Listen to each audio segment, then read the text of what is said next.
You study English. You memorize words. You practice grammar. But when life surprises you, when you're sitting somewhere unexpected, next to someone famous, you realize, nothing in your textbook prepared you for real conversation. How do you speak naturally, casually, when your heart's racing and your thoughts are scattered? That's where storytelling comes in. It helps you feel language, not just understand it. It gives you rhythm, context, and confidence. So if you've ever frozen mid-sentence because real life didn't follow the script, subscribe now. And like this video if you've ever had to speak English in an unexpected moment. Let's go. The day started like any other. I had one ticket to the Lakers game, a random seat in the upper level, but I didn't care. I just wanted to be inside. I'd been in Los Angeles for only 3 weeks, and watching an NBA game in person was on my list. I arrived early, got some popcorn, and found my seat. A man in a headset came over and asked if I was alone. I said yes. He looked at a chart and told me to follow him. I didn't ask questions, I just followed. He walked me downstairs, closer and closer to the court. My brain said, "There's been a mistake," but I stayed quiet. He stopped 5 rows from the floor, pointed at a seat, and said, "You're here now." I nodded, stunned. A woman sat beside me. Her hair was tied up, sunglasses on, and she was scrolling through her phone. 2 security guards stood nearby. I looked at the woman again, her face looked familiar. Very familiar. That's when the people behind me whispered, "It's Dua Lipa." I froze. I wasn't a super fan, but I knew her songs. I'd seen her videos.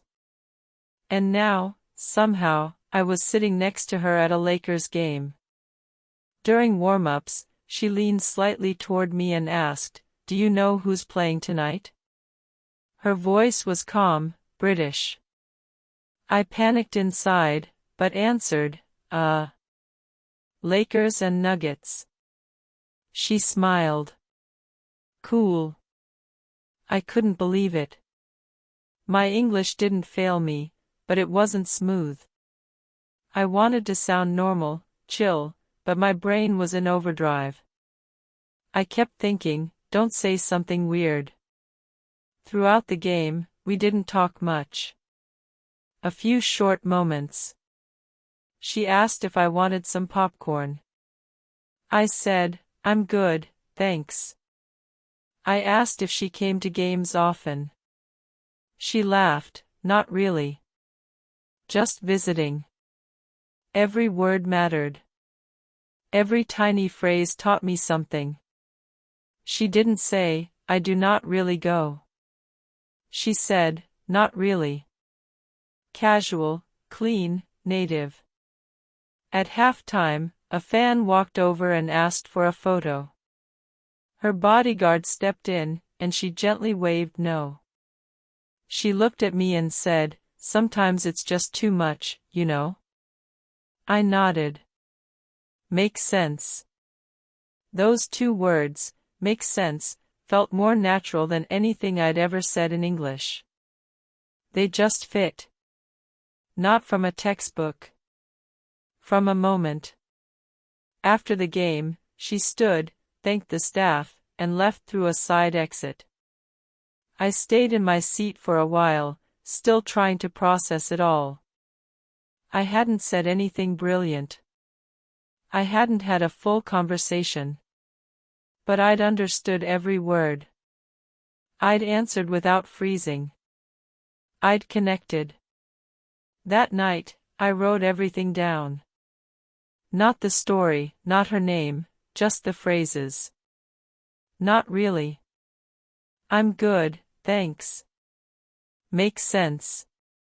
Real English from a real moment. Let's talk about what you learned from this story. You saw how natural English sounds in casual settings. Not really. Cool. Makes sense. These are the small phrases that make your English feel human, not robotic.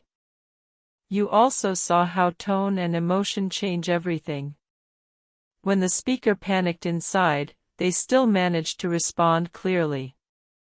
That's the skill you're building, responding under pressure. You learned that observation is key. Notice what native speakers say in passing moments. Write them down. Practice them. Use them in your own life. That's why we do this.